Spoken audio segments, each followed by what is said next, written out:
As far as the chaos we find ourselves in these days, it's difficult to say which side pulled the trigger first. Erusia deployed an automatic intercept system with drones. Osea implemented long-range attacks to bypass them. So Erusia decided to sabotage Osea's communications and navigation technology. Erusia couldn't launch a satellite themselves, but they were still able to hack the software of the Osean transmission and navigation systems. Before Osea even noticed, half of their satellites were hijacked. That's when things got ugly. In an attempt to knock out each other's capabilities, both forces launched fighters loaded with anti-satellite missiles at the same time.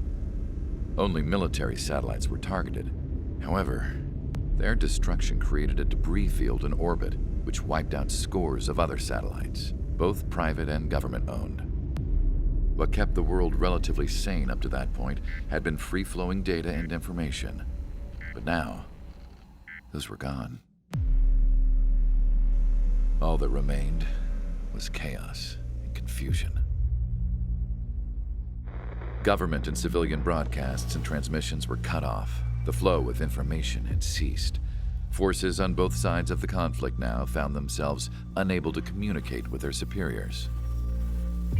Many of the smaller countries annexed by Erusia and yearning for their independence seized the opportunity and started their own uprisings.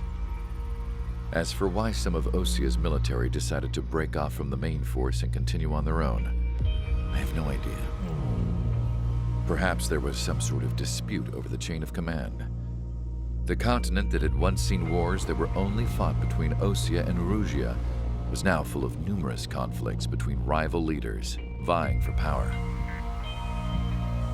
Insurgencies were everywhere. I even heard a rumor that a group of Osean convicts had rebelled. Rumors. It never ceased to amaze me that even at a crazy time like this, something as trivial as a rumor could find its way here. Communications from corporate were cut off.